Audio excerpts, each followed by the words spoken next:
வள்ளி மற்றும் முருகனின் காதல் கதை மிகவும் தெய்வீக ஆற்றல் உடையது. அவர்களுடைய காதல் சாமானிய மக்களின் காதல் கதையை கடந்தது. முருகர் வேடர் குலத்தைச் சேர்ந்தவன் மற்றும் வள்ளி கொடி குலத்தைச் சேர்ந்தவள்.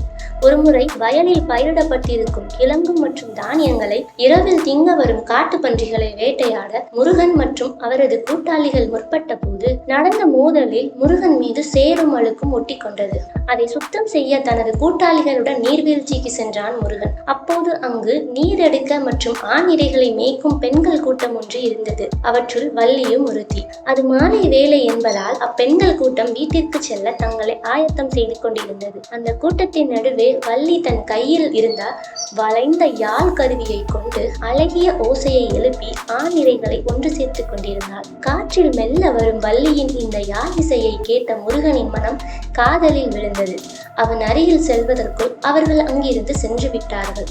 வள்ளியின் இருப்பிடம் மற்றும் பூர்வீகத்தை பற்றி அறிய விரும்பிய முருகன் நாரதரிடம் இது குறித்து சொன்னபோது நாரதர் அவ்விடத்திற்கு முனிவர் போல வேடம் தரித்து சென்று வள்ளியை பற்றியும் அவளது பூர்வீகம் பற்றியும் முருகன் மீது அவள் இயல்பிலே கொண்டுள்ள அளவு கடந்த பக்தியை பற்றியும் எடுத்துரைத்தார். அதன் பிறகு முருகனுக்கு வள்ளி மீது உண்டான காதல் இன்னும் அதிகமானது. முதலில் வளையல் இருப்பவன் போல வள்ளியின் இருப்பிடம் சென்று அவளை அணுகி அவள் மீது உள்ள காதலை வெளிப்படுத்தினார் முருகர். வள்ளி அதை மறுக்கவே அவளை தன்னுடன் ஒரு இடத்துக்கு அழைத்து சென்றார். அங்கு ஒரு மரம் இருந்தது. அது பூக்கவும் இல்லை, காய்க்கவும் இல்லை. அதை வள்ளியை தொட்டு பார்க்க சொன்னார். அப்போது அந்த மரத்தை வள்ளி தொட்டு பார்த்தாள்.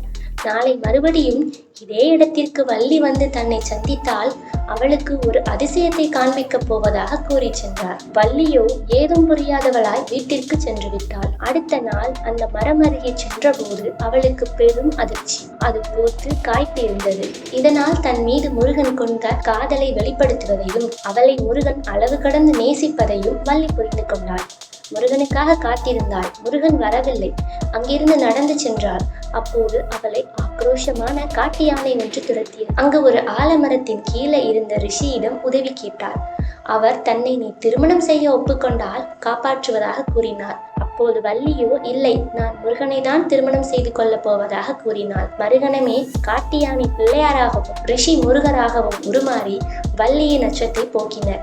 இவ்வாறாக வள்ளி முருகன் காதல் கதை திருமணத்தில் முடிந்தது. இது போன்ற ஆன்மீக தகவல்களை தெரிஞ்சிக்க எங்க ஆன்மீக அத்தியாயம் யூடியூப் சேனலை சப்ஸ்கிரைப் பண்ணுங்க, லைக் பண்ணுங்க, ஷேர் பண்ணுங்க. இது போன்ற சுவாரஸ்யமான தகவல்களை தெரிஞ்சிக்க பக்கத்துல இருக்க பெல் ஐகானை மறக்காம பிரஸ் பண்ணுங்க.